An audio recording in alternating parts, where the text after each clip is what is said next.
Welcome to another edition of the Waterboys podcast. Julian McKenzie here, Frank Pavan on the other side of the Zoom call. Say hello to the people.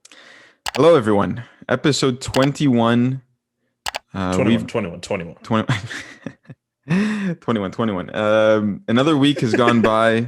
I'm really excited for this episode. Julian, there's a whole lot of news we got to get to. We got a bit of a playful end to the episode, which I'm sure listeners will appreciate. But huge news over across the pond that I really want to tackle with you. And it's in part why I really enjoy recording this show with you, if I'm being honest, is that, and what I find makes our show very unique is that, not to toot our own horn too much here, but I enjoy discussing sports with you because it's more than just one sport. We have that flexibility to tackle whichever sports and whatever breaking news is happening, regardless of the leagues. And, you can kind of get bored a bit if you just stick to one specific sport or league. And what's happening right now over in Europe is quite shocking. Has many people appalled. Yes. Just head shaking. All the synonyms. Frustration. Everything. Disgust. All the different adjectives you could put. Yes. I mean, unless you're living under a rock here, some of the biggest football clubs in the world wish to band together and form their own Super League. There have been news kind of revolving around this topic for months, but admittedly, I didn't pay it any real mind until this episode is out on Tuesday, until the weekend, when it was announced that the clubs involved, City, United, Chelsea, Liverpool, Real Madrid is involved, I believe. I have 5 of them. You say Tottenham? More. Tottenham and Arsenal are in there as well. Some clubs, AC Milan, Juventus, Atletico Madrid. The Juve president has involved himself, and this is a central figure in all of this. Those are some of the majority of the clubs who have decided to involve themselves in this so-called Super League, which is, I feel just a bit disgusted. I don't know if you've been. Actually, this is an interesting question for you, Frank. Which soccer club do you support? So, first of all, let me preface this by saying, hey, for the listeners out there who might say, "Whoa, you're going across the pond. You're talking about football over in Europe. It's not for me." That's fine. Later in the episode, you can skip to it. We're going to be discussing the greatest sports calls that Julian and I have put together. Commentator sports calls and some of the biggest moments in sports. So if you want to head over to there and say, "Hey, football talk is not for me," all good. Now, to get to your question, Julian. Yes. I realized I cut myself off mid rant with this. No, it's fine. It's all good. To answer your question, and it might be a long way to answer your question, but from a very young age, 3 years old, I began playing football, soccer, as many people call it, right? And I played it up until around 15, 16, still play it casually, obviously, but it firmly was my first sport and first love from the get-go, essentially. And as a young kid, I gravitated towards Arsenal. Don't know why. Actually, no, I know why. Thierry Henry. That's why.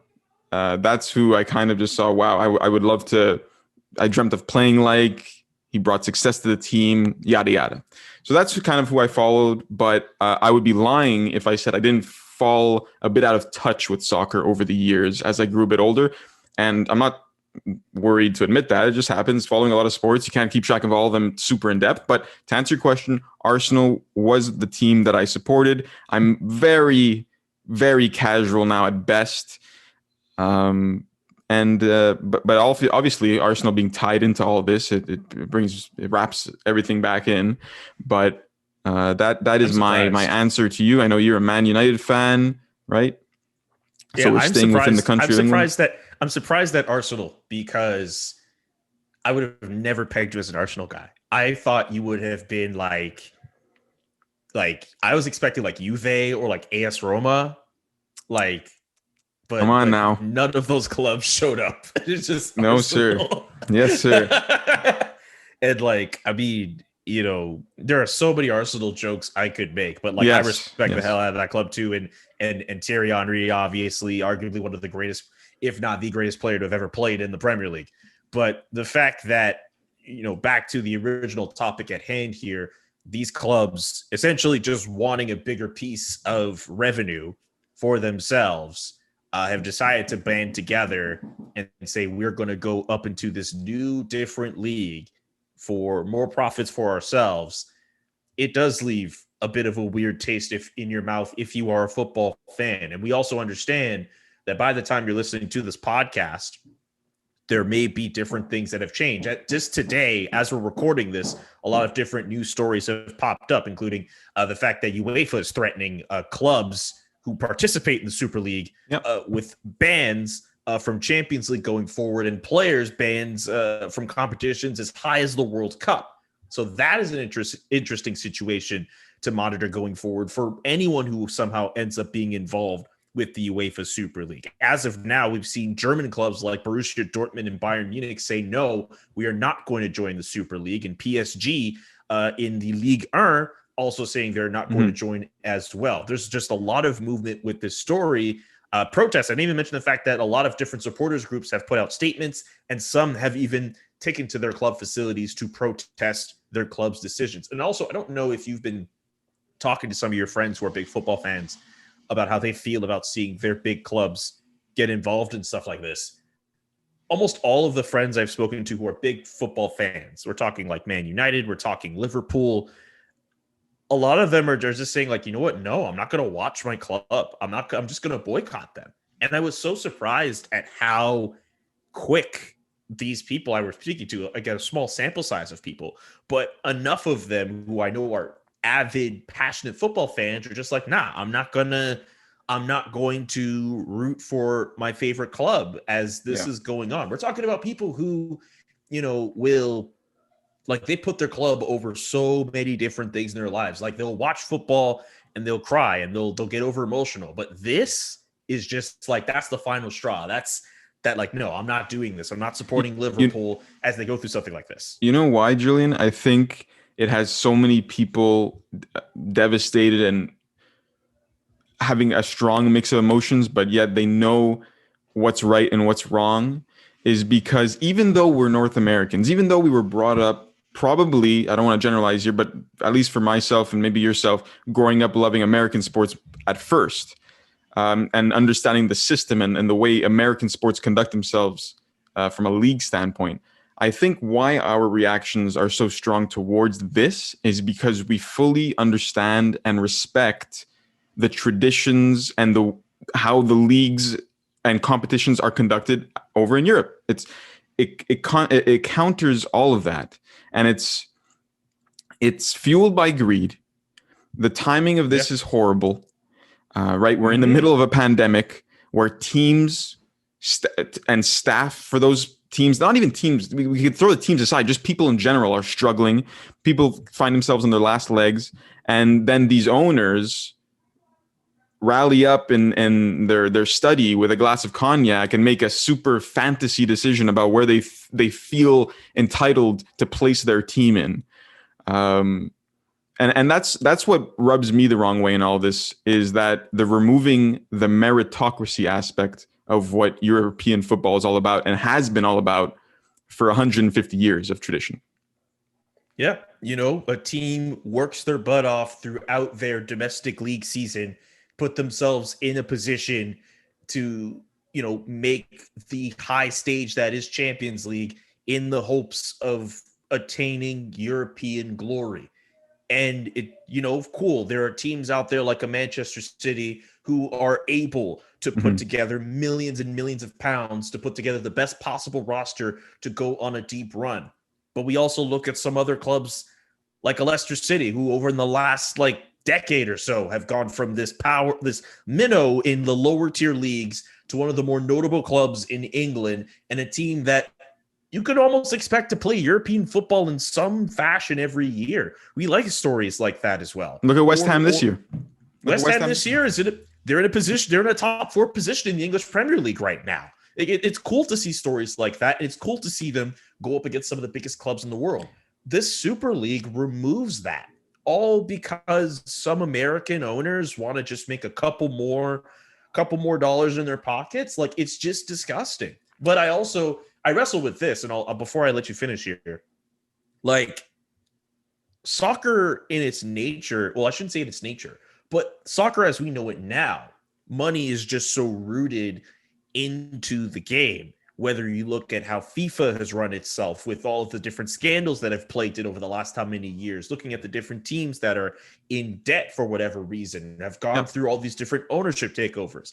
Like, maybe this is just like a weird thing I'm just kind of wrestling with. Like, a lot of people are just stepping up and say, like, no, we don't like this. There's so much greed, that's corruption, it's all that. But like, the alternative, which is to go back to normal, is not like we're going back to a football. If the Super League dissolves, which I'm secretly hoping for, it's not like we're going back to a football that's like, well, we're clean from the greed from the game. You know, money is not the big topic as it is. It's just, you're going back to what it is now, where you still have the haves and the haves-nots. It's just that the biggest difference is that the haves are not enhancing the fact that they have a lot more than some of the have-nots, so to speak. It does feel kind of weird. And I understand why a lot of people who look at soccer and watch football are kind of turned off from the game. I think money also plays a huge part in why a lot of people end up turning away from the game. And I just think that this decision just looks bad all around. All around, for sure. A few things that I want to note here is that for you, Julian, and anyone listening, I'd highly suggest you go and listen to Sky Sports. Gary Neville has put in a great amount. He shows his true passion towards this, even though he has ties to certain teams and money invested in certain teams and whatnot. He just lays it all out there and calls it how it is. It seems like these owners have no loyalty to their countries, their leagues, and their supporters, and they're just making a decision because they feel like they can and are, like you said, have the funds to do it. So anyways, if you have the time, go and check out Gary Neville's take on all this. It's fantastic. I mean, there are so many players around the football landscape who have spoken out.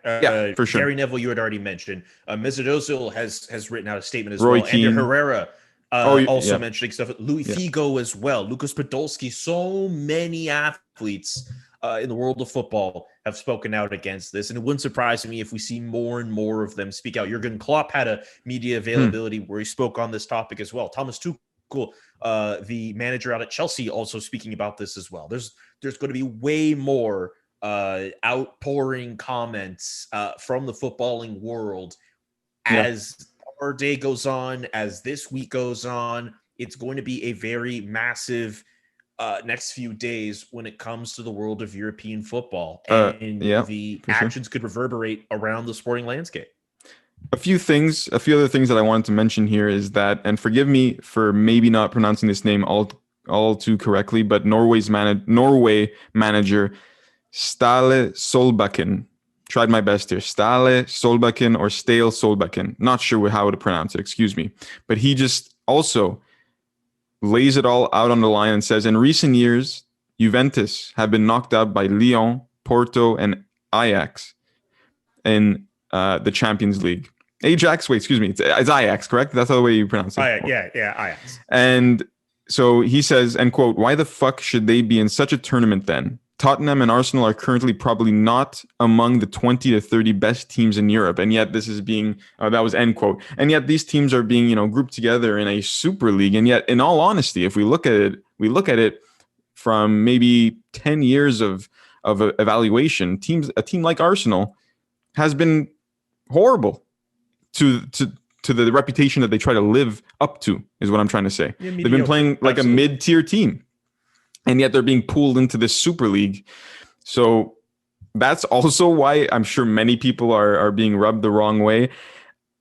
What I'm most looking forward to, Julian, is to see how heavy the punishments are and how quickly they are enacted. I know we're supposed to hear something by Friday, a confirmed type of penalty by Friday. And I think from what I read is that we'll see teams like a Chelsea being removed from Champions League, and the semifinals is set to be happening in the competition. Same goes for the teams in the heading into the semifinals of the Europa League, like Arsenal and Manchester United. So I'm looking forward to seeing what type of punishments are going to be distributed. I think that UEFA is acting relatively quickly, having a bunch of press conferences already indicating their stance on this and how quickly they want to enact certain punishments. I just hope they don't go a Rob Manfred route with the Houston Astros and just a little tap on the wrist. I don't think so. This seems like it will be quite a punishment, but Yeah, I just hope not to see I don't something. think so. Yeah. I'm really intrigued at how the players respond to all of this, because I mean, with respect to the managers and the players as well, they have nothing to do with how these things are going as far as we know. It's the owners at the top for each of these clubs that have involved themselves, that have pushed this forward for the Super League. But if you're a player on any of these clubs, as far as we know, they don't have anything to do with this. But what do? If they play Super League at the risk of not being able to play international competitions, if the threat that's been put out in that regard is actually true, do they follow suit with that? Do the players who are vehemently opposed to this band together and say, we're not going to stand for this, even though we may have our contracts and our wages? We're just going to lay down our cleats and just be like, we're not going to do anything. We don't want to be removed from this competition. Because even for clubs in Champions League and Europa League, for something like this, I mean, you've been busting your butt all year to be removed because your club essentially wants to do something new. I don't know about you. I'd be pretty pissed. I'd be pretty upset at that fact, especially if you're in a situation where you're on a team where you're going on a really good run, or maybe you're just on a club where an honor winning Champions League or Europa League already, if not just the biggest honor you'd win all year, might be the only trophy you get all year. Like, I don't like this if I'm a player. I think something would need to happen in that regard. I'm just curious with how those players on all of these different teams will react, if they'll react, if they could do anything. Those are the people I'm looking out for over the next few days. Yeah. It's quite interesting when you think of it from the professional athlete's point of view, because these guys, you mentioned working your butt off to reach Europa or Champions League, but also these athletes have worked their butt off to reach the place where they're at, regardless of which team they're on. If it's one of these teams that are involved in the Super League or not, both are suffering at the end of the day. The teams that are going to be heading to the Super League, if it forms, I'm saying hypothetically, if this were to form, there would be ramifications on the players on those teams, because it seems like they're not going to be able to participate internationally for their countries. And I feel like that's a huge hit for an athlete, especially on the football level of the world stage, because the World Cup and the Euro Cup are just massive events. And then for teams and players that are affiliated with teams who aren't involved in the Super League, because they suffer as a result of this. They don't earn these super teams, we'll call them that for now, do bring a large amount of revenue. It's a filtered system. It funnels down to the lower level teams from the Premier League, we'll use as an example here, down to the second and third and fourth divisions. It has a whole effect. Another small thing that just kind of popped into my head as well, seeing some of the media pundits who have spoken out against this.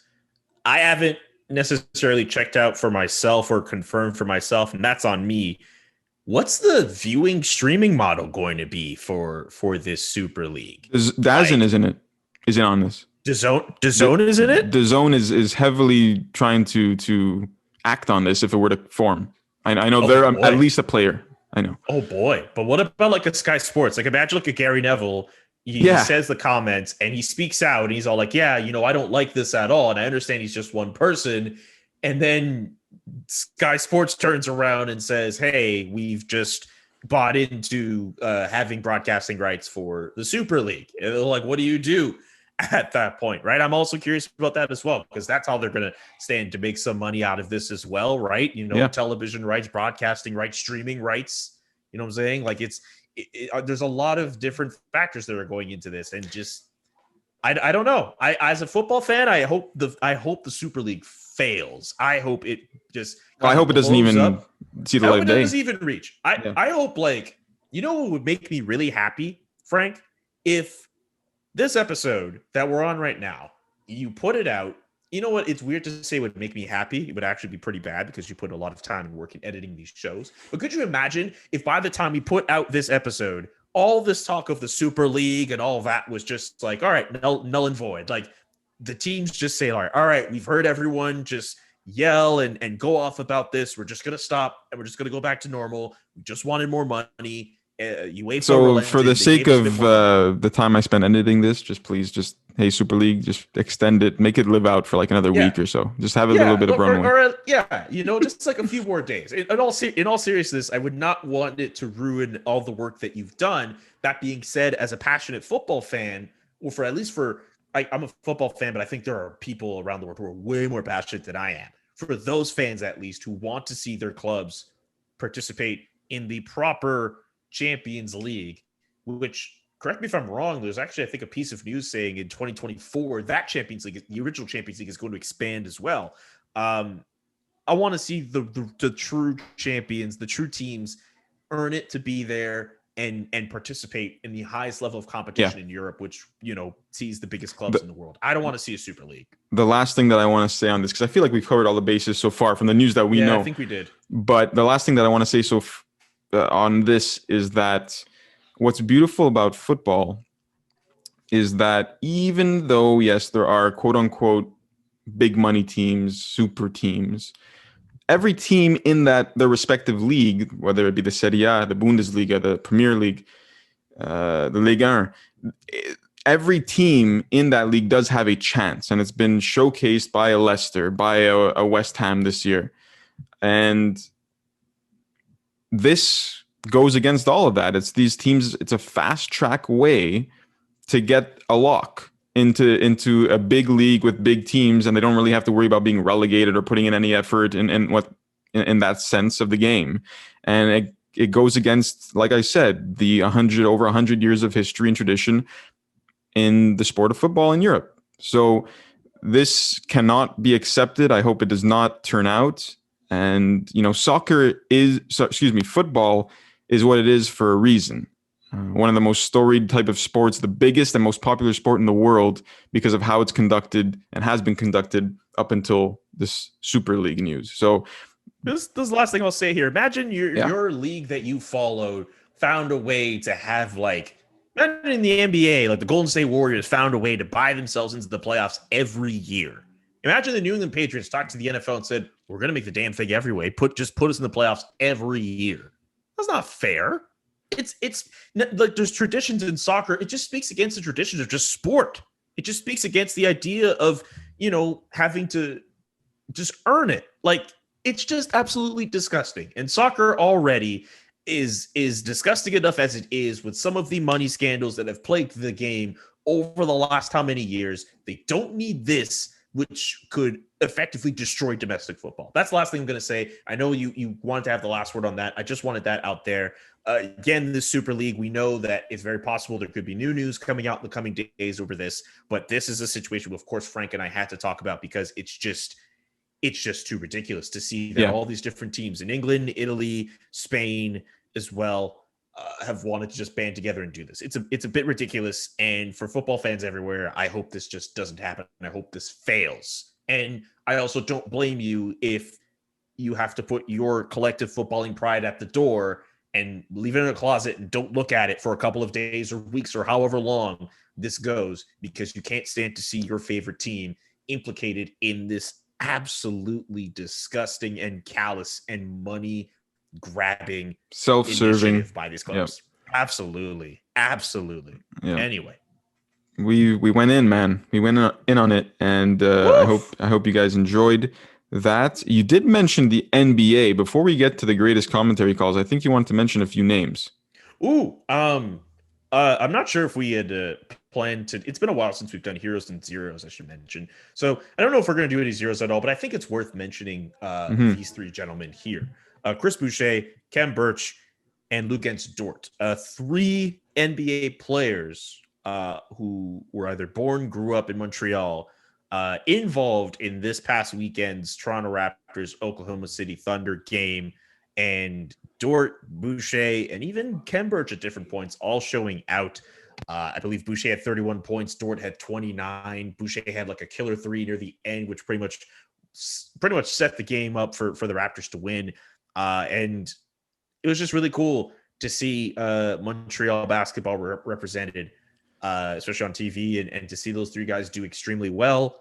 And I see a lot of guys like Dwight Walton, who played for Team Canada Right. back in the day, showing love to some of those Canadian ballers. Once upon a actually, funny enough, our good buddy Ariel Helwani tweeting out the interview with Chris Boucher and Eric Smith from Sportsnet, and talking about how once upon a time the only baller from Montreal coming out was Bill Wennington, winning all those championships with the Chicago Bulls. But we've seen Joel Anthony come out. We've seen Samuel D'Alembert show out as well. And there are more NBA players coming from our beautiful city, which we are based in to do this podcast. So I've got a question for you. World. Yes, sir. I've got a question for you. We mentioned a few of these names, the names that you just mentioned. We mentioned them with Dan Shulman when he was on the episode, and we mentioned how there can be complications due to the NBA scheduling, the playoffs, and these players playing for Team Canada. Do you have any news on that? How is that turning out? Remember, we were talking about were there qualification games, or what was it out west? What was it? I don't know what the status is in terms of qualification games. So what I can say is just before we got to recording, NBA free agency was announced that they're going to start it, I think, at the beginning of August. And by the looks of things, I think the Olympics would be just before free agency. So if you're a player in a contract year and you're thinking, do you play in the Olympics? Do you risk injury before you go into free agency? That's something you think about. I'm not sure how much that implicates players playing on Team Canada, but it's definitely something to think about. Also, on the subject of Team Canada, Jamal Murray got injured last week. I forget the nature of the specific injury, but it's something that's going to put him out for a while, and I'd be stunned if he'd be available to play this summer for Team Canada as well. So just another blow to their hopes as well. So really interesting times for Canadian basketball. But it's good to see the growth, though. It's good to see the growth. There's growth, and it's continuing to grow. And I'm telling you, man, like not too soon before long, a Montreal basketball team, it'll happen, and it's going to make sense. It makes sense. Right. That's a whole other episode in itself. Yes, absolutely. To get into the, I guess, last phase of this episode, Julian and I it was full credit to Julian. It was Julian's an idea that came to mind, and Twitter was I think Twitter was talking about it, or someone was talking about it.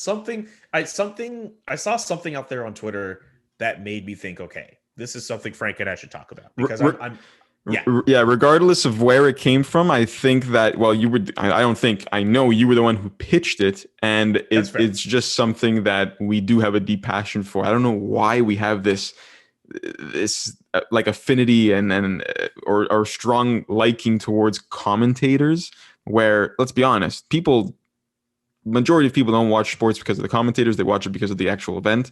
But we, I think, have an extra little love for the commentator behind the mic, whoever it is on any given sports day. But I put together a few of the more iconic sports calls in history. They range a few different sports. It's not just one.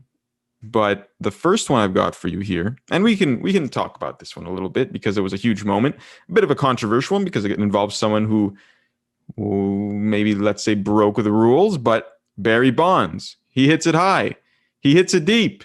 It is out of here in San Francisco. I think that was for home run 756. I think it's home run number 756. And to take the lead of the all-time, or to tie. Fuck, I should. That was my first swear word, my first cuss word. I should have done a bit more research, but it was either tie or to take the lead. Not the first. You read out that quote. You read out that quote earlier today. Yeah, that's true. That's true. That's true. Second one today. I was about to point that out. That we don't normally swear on the Waterboys podcast. Yeah, but we're allowed. That's fine. I'm just like, all right, cool. We going in on the swearing today. Right. So you know which one I'm talking about, right? Though. When he hugged his son and he pointed towards the sky when he got to home plate. I don't know who specifically called that one. See here.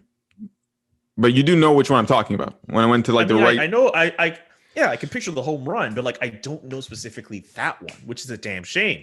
I know that for the one where he broke the all-time home run record, I believe it came at the expense of the baseball club formerly known as the Montreal Expos, right? It came against the Washington Nats. But I don't remember who. I imagine you're talking about the regional San Francisco broadcast. I don't know who the team is, but Yeah. Okay. I mean, I don't know if it's like I feel like if Watch Mojo did a top 10 on this, they might list it as like an honorable mention. Okay, fair. They might. They might. I think if you're talking about some of the more like iconic like baseball calls, like Tom Brenneman calling the amazing Derek Jeter flip play in 2001 of the ALCS Yankees Oakland A's. That's definitely one you got to think about as well. It just strictly just keeping it to baseball. I won't reveal the one you have next because that one is really good. Just thinking I think of Kenny Albert in 2015. Oh, with Jose Bautista. Jose Bautista the bat flip. I think that was an amazing call as well. Pat Tabler in 1993, the touch 'em all Joe, you'll never hit a bigger home run in your life. That's another one. That was one that I was watching. The lead up to this, I was watching that one. I was like, damn, maybe I should have included that one over Bonds, but it's freaking Barry Bonds. I think for a lot of Canadian baseball fans, definitely remember that one. I mentioned Pat Tabler. I think I got the name wrong. That's a bad oversight on my part here. I think Tabler's the analyst. It's not the play-by-play call who called that one, unfortunately. But I think of that call in particular. I don't know why I'm blanking on all of these different like really great baseball. Vin Scully has so many great ones in the history of his career. You think of 1988, Kirk Gibson in the World Series. Where Kirk Gibson shows up at home plate. He's coming into the lineup. Vin Scully is describing how he has two bad knees and he's finding a way to just bat in the World Series, and he hits this walk-off home run, which is still one of the greatest baseball moments ever. 55, the Giants winning the pennant. The Giants win the pennant. That one. There's so many other ones that can go in on. But this next one you have on the list here, I mean, we put together a list, but like we love commentary so much, we're just going to bring out a whole bunch. The Rajai Davis home run in Game 7 of the World Series in 2016 over Aroldis Chapman by Matt Vasgersian. Woof! Wow, Matt Vasgersian is underrated. No. I think, well, I mean, maybe to some, but I think he's the best commentator in baseball. I mean, he's just that good. He is just on another level. Obviously, he's known for whenever the big moment comes, Santa Maria. That's what he's known for, obviously. And it happened with Rajai Davis. It happened with Francisco Lindor as well in that series when he sent a home run to right field. And Matt Vasgersian is just, I mean, first of all, he's the voice of MLB The Show. I mean, when you're the voice of one of the most successful sports video games in the world, you got to be good at your job. Yeah. So I had to put Matt Vasgersian in there somewhere, and that Rajai Davis call, I remember watching that live. I don't know. I was at home, and, Aroldis Chapman's in the peak of his career. You could argue flamethrower. The Yankees were super confident with their bullpen as well that year. Everything was Cubs. Right, shoot, because he was with the Yankees that year, and then he got traded to the Cubs, right? Yeah. And you would never expect a team, let alone a player like Rajai Davis, who's not considered an all-star by any means, just a plug-and-play kind of leadoff guy with some speed who can get contact, to hit a home run off of Aroldis Chapman. You just don't think of it. And to have Matt Vasgersian call that moment was off the charts. That was just an all-time moment. I remember we still today in group chats with friends, we reference that one because of how great it was. But Matt Vasgersian has to be on this list somewhere, so I'm glad we fit him in. Can I just two things I just want to mention here? The broadcaster I was thinking of for the Joe Carter home run is Tom Cheek, the late Tom Cheek. Secondly, this guy probably won't show up on any big highlights. Anything from Hawk Harrelson, the Chicago White Sox broadcaster, should always be worth a mention. In particular, he's good, man. He's awesome. He is awesome. The Mark Burley no-hitter from a few years back, where Dwayne Wise makes the catch at the wall to help preserve that no-hitter. That's one of the best moments on sports television, period. Anyway. That was he's awesome. He is awesome. I don't know if he retired or not. He might have. But I just remember watching White Sox games with him on the call, it was always entertaining because he was such he was a fan first type of commentator. So even if the White Sox were bad for a number of years, he just ripped into them because he just wanted to see the team at their best, and when they weren't, he was just brutally honest as well. And so that's a good call. That's a good call there, Julian. He's awesome. Okay, so we've got a whole bunch of baseball ones. And let's move on from baseball. I think I have another baseball one, but it's just a funny one. Once again, this is an open discussion. We could always reference other calls like we've been doing so far. But this one, in my opinion, even though it's recent, I might have some recency bias in this list. Fair. Yeah, fair enough. When Manolas, the Greek god, hid that right, and Rome has risen from its ruins. That's Peter Drury. Peter Drury. When Roma had beaten or had come back to beat Barcelona.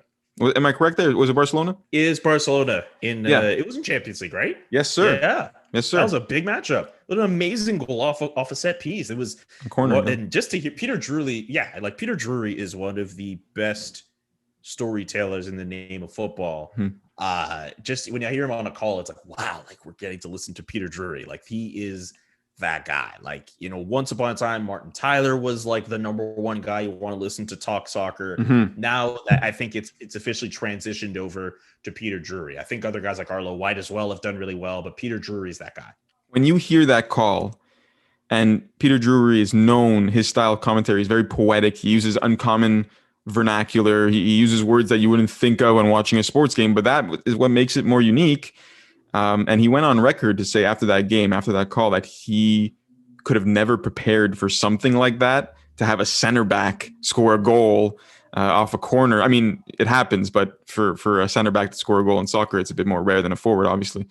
And he was just a lucky commentator that night. That's what he claims. But I think a lot more luck, and it was more preparation, less luck for a man as good as Peter Drury. And but next up here, he's the man. He's the man. Or next up is our man. I don't know. I think he's I've gone on record and said this is my favorite. Yeah, he's one of my favorites.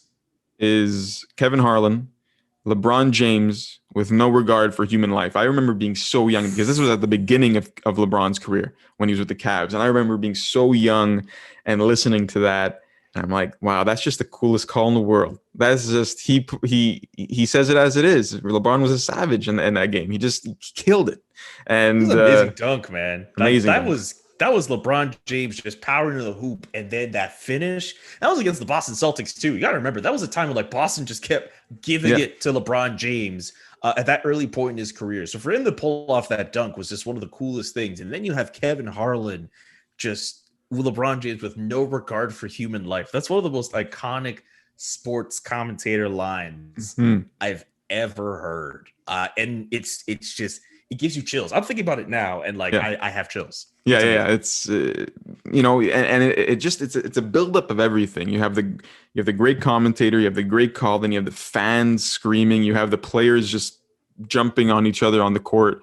It was an all-time moment. Julian, our next one on the list, we're gonna skip it. We're gonna bring it up for an honorable mention. Okay, I've decided an on-the-fly decision. Do you agree? Oh, okay, fine. Go ahead. You're good with that. We're gonna skip over this one. I have a little piece on this next one that I want to bring up. And I think that majority of the time, I think I mentioned this a bit earlier, is that when fans watch sports, you're watching it for the sport. You're watching it for the game. You expect to remember things from the game, less the actual commentator's call. And I think that's been the case for majority of the ones we've mentioned. Maybe the LeBron James, no regard for human life. People remember the call more than the game itself, you could say. But sure. This next one, you don't remember the game because it wasn't a huge game of substance, but it was the call, the commentator. It was Gus Johnson, legendary NFL and college football and college basketball commentator, calling the Hail Mary, Brandon Stokely down the sidelines game winner against my beloved Cincinnati Bengals in Cincinnati. That shit hurt it, didn't it? Oh man, that was painful. But at the same time, you watch something like that. Hold that thought. You watch something like that, and you hear the call, and you're like, "That's good enough." That's fine. I have a few things that I'll say here. I remember randomly turning on the TV one day and stumbling upon that game and stumbling upon that call. So I could say I watched that like happen live. So I was like, oh my God, this is incredible. Two, I don't even think you brought up Gus Johnson's best call. Absolutely. Was it Kemba Walker? Which one are you thinking of? Bring it. Say it. There's a few of them you can. Think I mean, of. there's so many. Yeah. Isaiah Thomas in college basketball a few years ago when he was still playing out in Pac-12 play. That buzzer beater he hit. 2005 when Adam Morrison was still at Gonzaga. Their comeback loss against UCLA. That game in itself is amazing. Just go look up Gus Johnson. Please do. March Madness. And just lose yourself in all of the time that is spent on any of those videos. Denzel Ward made a hit while he was at Ohio State, like blowing up one guy, and Gus Johnson's all like, "You brought barbecue and you didn't even invite me? Hurt my feelings." What's another one? David Garrard, the Hail Mary for the Jacksonville Jaguars over on the Houston Texans. Chris Johnson. If you look at a highlight tape of Chris Johnson, the running back who spent a whole bunch of years with the Tennessee Titans, half of his highlights have been called by Gus Johnson, including that big run running up the field where Gus Johnson's like, he's got get away from the cop speed. Like, that's how good Gus Johnson is. That was awesome. GQ, there's a profile on Gus Johnson in GQ very recently. It was a Q&A actually with Tyler Tynes, actually. It was really good.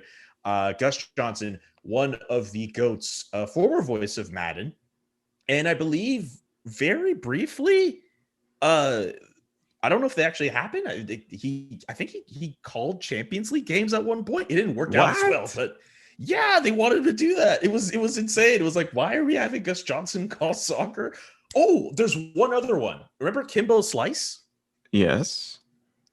I don't remember the call. Which one are you talking? Which one are you referring to? Kimbo Slice had a fight with this like random fighter named like Seth Petrozelli, and like Seth Petrozelli like beat Kimbo Slice, and Gus Johnson called it the most memorable win in the history of mixed martial arts, which it isn't. But like and he was calling Seth Petrozelli Rocky. He's like, Rocky's here. Oh man, I'm gonna have to go and look at that one.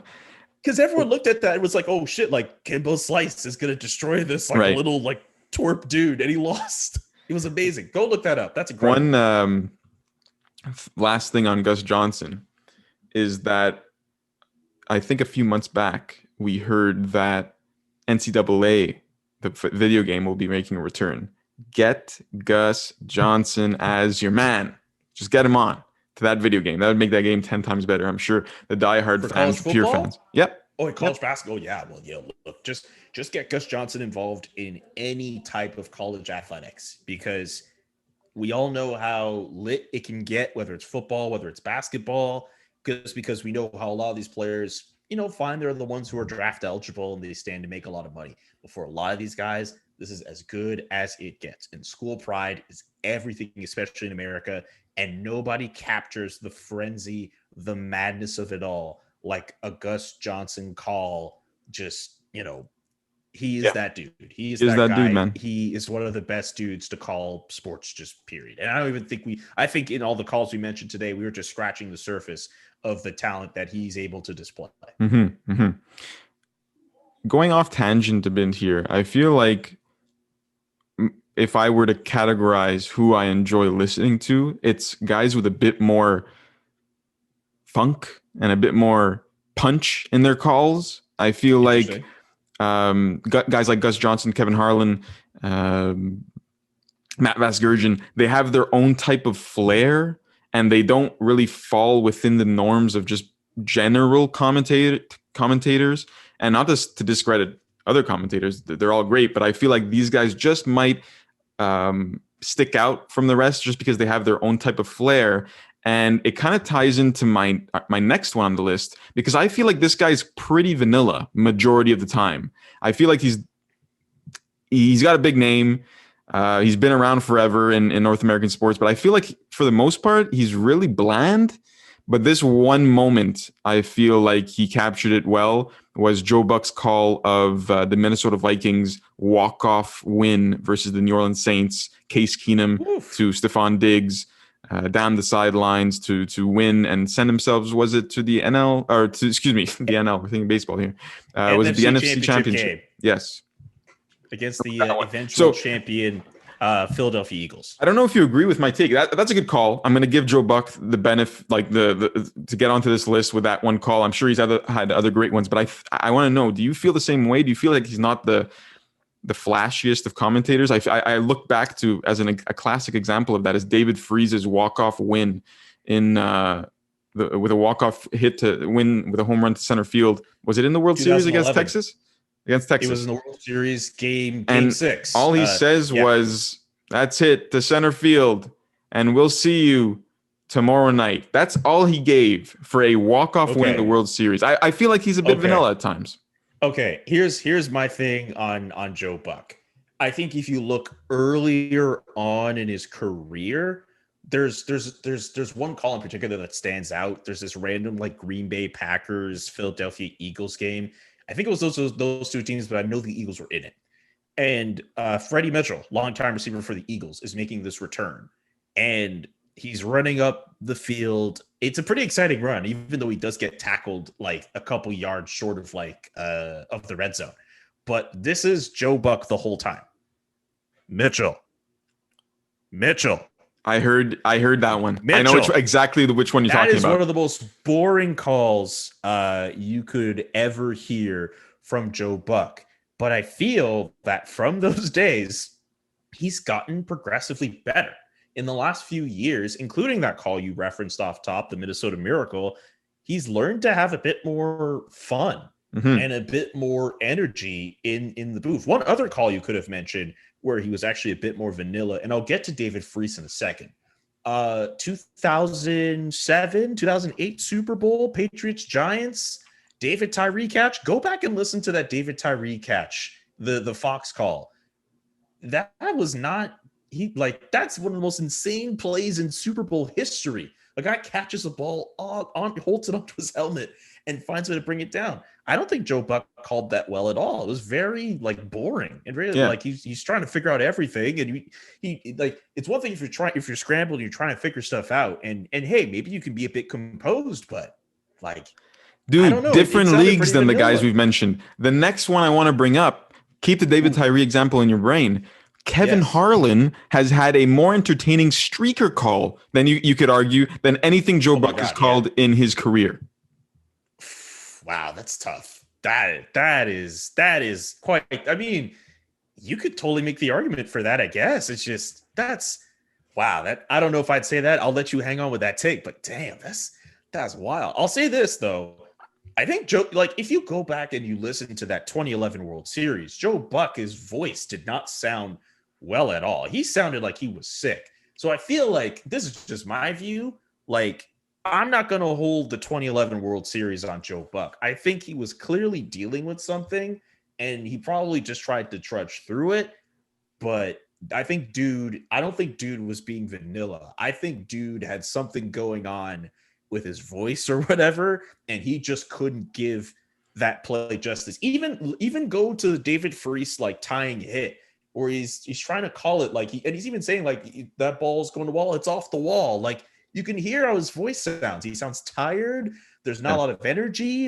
It's. I think it's more than just him being vanilla. I think something. But you do agree that majority of the time he is kind of vanilla. I'll say that the last few years he's gotten better. A little better. Yeah, he's gotten better. But I don't know if there are some guys who I think are a bit more energetic. Yeah. And I'll say this: if you think Joe Buck is vanilla, I'm really curious what you think about Pat Summerall then. He's before your time, but Pat Summerall was the number one guy at Fox for years, worked with John Madden. And he would be Steve Young in the pocket. It's a touchdown to Randy Moss, or touchdown. It's actually Terrell Owens here. Touchdown Terrell Owens. And then John Madden would be oh my God, whatever. But a lot of people, funny enough, they loved a Pat Summerall and how, he never lost composure. He never lost control of the game, but he still found a way to call these games Maybe it's the evolution of the commentator. Ooh, timeout. Yes. Paul Allen. I've probably heard his voice. I don't know the name. Let me see. Frank. Yes. Frank. I know you like football. Minnesota Vikings calls. Okay. Paul Allen is that guy. Minnesota Vikings. That franchise has endured enough heartbreak to last a lifetime. If you want to hear someone capture that heartbreak, it is Paul Allen. 2003. I'll mention some stuff. 2003, the Minnesota Vikings need a win to make the playoffs. They play against the Arizona Cardinals, who have nothing to play for. There's an opportunity for them to throw a Hail Mary to win the game. Nate Poole in the end zone catches the ball, knocks the Minnesota Vikings out of the playoffs. There are players crying all over the floor. The very next week, Green Bay, I believe they're playing Seattle. That game was the game where I'm sounding like a nerd right now. That's the game where Matt Hasselbeck, the Seahawks quarterback, the game went to overtime and they're doing the coin toss. And Matt Hasselbeck is all like, we want the ball and we're going to score. And he throws a pick six to Al Harris at the beginning of that game. No. They gave a key to Nate Poole, the Arizona Cardinals receiver, who knocked the Vikings out of the playoffs. That's how much they hated, obviously, the Vikings, but obviously that call, if you go back to that Paul Allen call, that is a significant one. There's also the one when Brett Favre, funny enough, was a Viking, threw that interception against the New Orleans Saints in a playoff game. He's all like, you could take a knee and hit a 53-yard field goal. This is not Detroit, man. This is the Super Bowl. What's another good one with the Vikings? Far after Greg Lewis. Paul Allen has his own rendition of the Minneapolis Miracle, which is probably better than Joe Buck's call, if we're being real. So Paul Allen, and a lot of people like to shout him out because he's a really good broadcaster. That's a guy who embodies being a homer and puts that energy in. You can't make a list of some of the best commentators you just enjoy without including Paul Allen's name. So I'll put some respect on Paul Allen's name. Well, thank you for mentioning him. I appreciate it. I'll definitely be doing some fan video watching from some broadcaster fan watching after this recording. Another name that I wanted to bring up here, and one of the all-time Canadian broadcasters, Chris Cuthbert. Wow. More specifically, his golden goal call in 2010. Oof. Now that's fire. We're Canadians, so we're a bit biased towards it. But I feel like even Americans can give it up. That was another one of those just perfect call for the perfect moment, or perfect moment, perfect call. And, it's off Sid the Kid stick, right past Ryan Miller, the golden goal. Everyone's celebrating. And I'll play that one in this episode for all of you to hear. But that one's an all-timer. So you mean to tell me that you prefer Chris Cuthbert's call to the call of the very first guest we had on this podcast? Yeah. Yes. I gotta give it to Chris. Yeah. I've got to give it to him, man. Doc's a legend, and he has incredible calls just throughout the entire NHL and throughout his entire career. But Adam Henrique, 2012. Yes, sir. But Chris Cuthbert gets the edge at the Olympics in 2010 for that golden goal call. Shout out to my good buddy Justin Cuthbert from the Yahoo Sports Hockey Podcast. Big fan of his dad. Yes, that's his dad. Okay, excuse me. That's his dad. Justin absolutely hates it when I mention his father and give him praise. I mean, it's kind of like a joke thing, obviously, but obviously a lot of people like to make that connection between him and his dad. So shout out to Justin. Okay, very good, very good. Before we end, I've got two on this list, two honorable mentions. There's one guy I want to mention you did not mention at all. I'm very surprised you didn't mention. Okay, then let me just mention these two names off quickly, or these two calls quickly. Oh, you know what? I didn't prepare myself as well. I didn't get the name of the broadcaster who called Bartolo Colon's home run. I don't know if you know that off the top of your head, but that was a legendary one. Bartolo, the impossible has happened. No teammates in the dugout, and it was probably the New York Mets broadcasting team, right? Probably. So it's probably like it was in San Diego, though. I don't know if it was San Diego's. Ooh, so excuse me on that one. That's my fault. I didn't find the name, but that call that's why I left it as an honorable mention on the fly decision, because it's not an all-timer. It's not a legendary call that we look back on and we think of like the 2010 Olympic gold medal win, but a funny one because it's Bartolo Colon hitting a home run, and the call was just perfect for that moment as well. And to end off here before you scold me, Ray Hudson, who we got to give respect to the people across the pond. We've got to. This guy is a magisterial legend. Calls braver than a matador with high heels and a pink tutu. Yeah, this guy's just got everything up his sleeve. There's a lot of work in La Liga calling Barcelona games, Atletico Madrid games. There's a lot of work there, but just in all, and by the way, different than the names we've mentioned here, because the names we mentioned are broadcasters. He's more of the color commentator, the analyst, the analyst, exactly. But he adds his own little flair, so I had to add that name in here. But please, now your turn. Before we wrap, Julian, who did I forget? Oh God, there's a bunch of people. Well, I mean, we've only got so much time here. I'm trying to. I know. I'm going to leave people out. Shout out to Roger Brulotte, first of all. This is a guy who was calling Expos games and Blue Jays games on the French side. This is a dude who deserves some recognition. Bob Cole calling hockey games, obviously doing his thing. I mean, of course, Chris Cuthbert. I don't know. This is a conversation for another day, Julian. Al Michaels.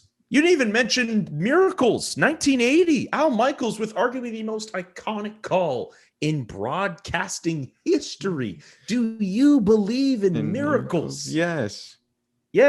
And the one guy I was going to reference, who I had all this fire and brimstone for, has now returned to my head.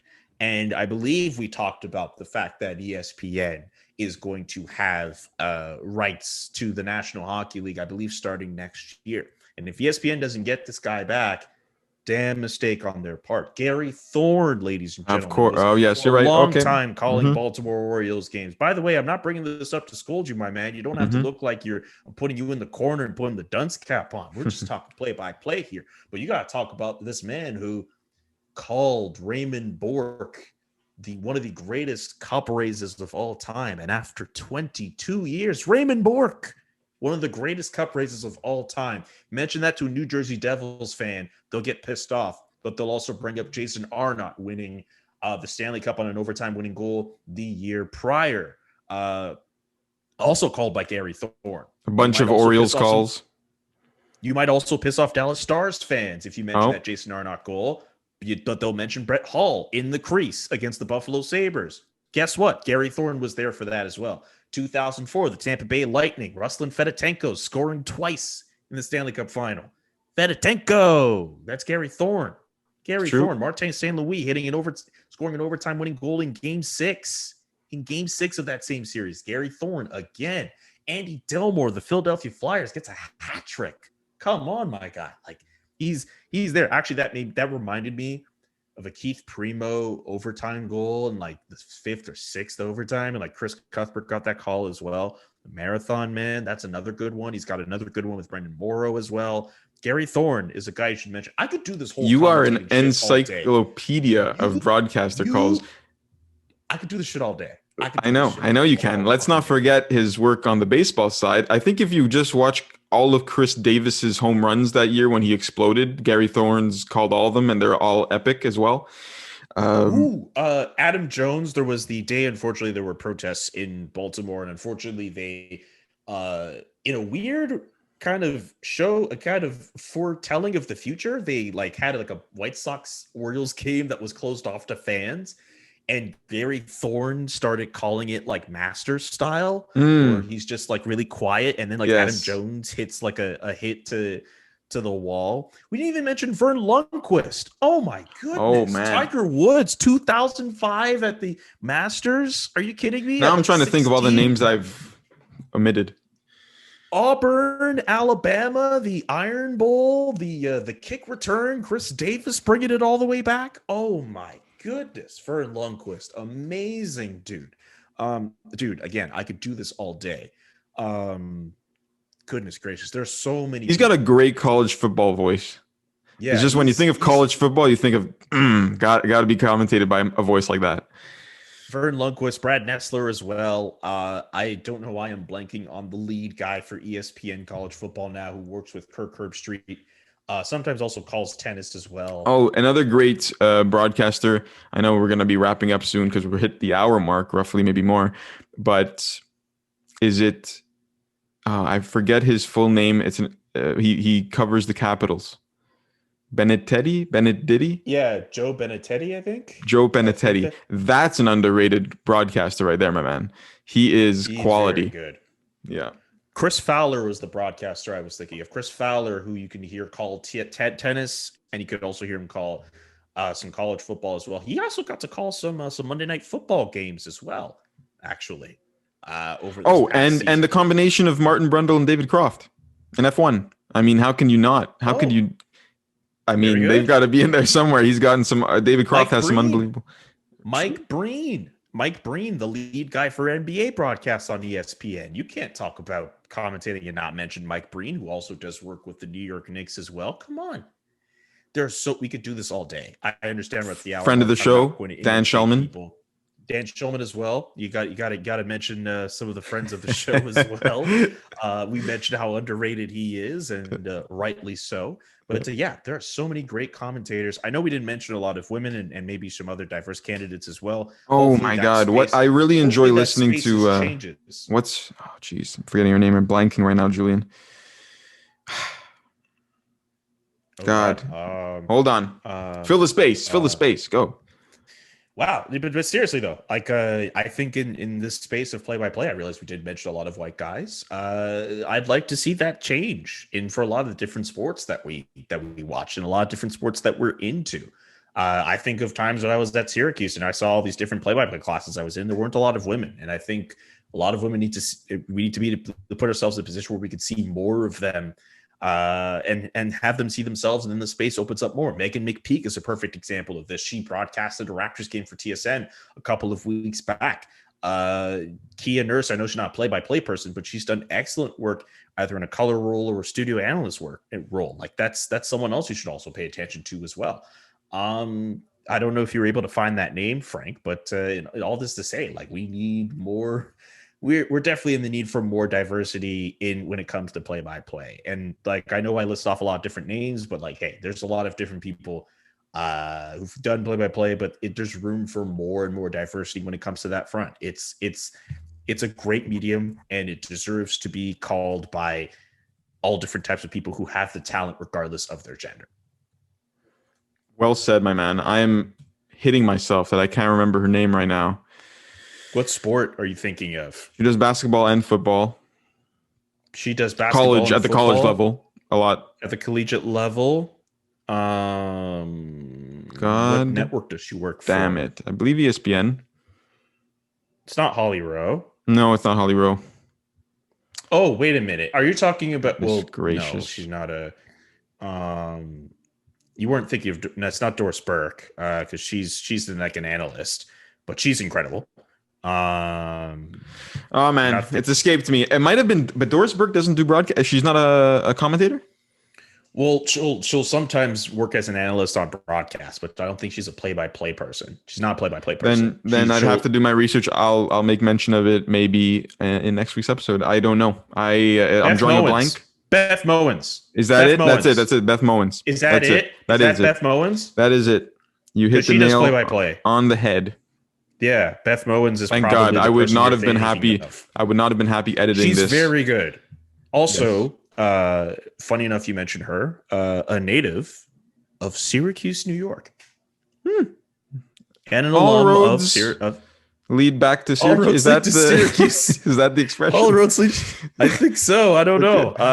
Yeah, she also attended Syracuse University as well. So all roads lead back to Syracuse.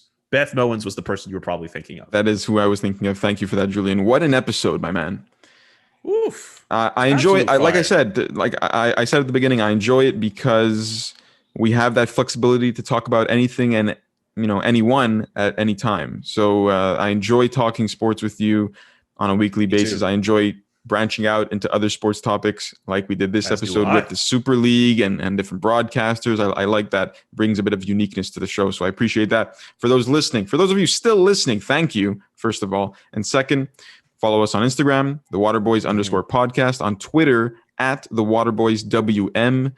You can follow us on Twitter as well. I'm Frank _Pavan. Julian, you are JKAMCKENZIE, JKA McKenzie. I just felt to spell out the last name because maybe some of y'all will put the A in the last name and not before it. So who knows? good man. Follow us over on any of the audio streaming platforms that you prefer. We're on Apple, we're on Spotify, Overcast, you name it, Stitcher, we're there. And subscribe to our YouTube channel as well, where we upload full episodes and clips to our shows with our guests, with the subjects we talk about. That is it. Julian, I think that's a wrap for this week's episode. We'll be back next week, of course. Any closing words, or you're good to go? I'm good to go, my man. This was an outstanding episode. Thank you to everyone paying attention and listening in. And be sure to subscribe to our show wherever you listen to podcasts. That'll do it. Peace, guys.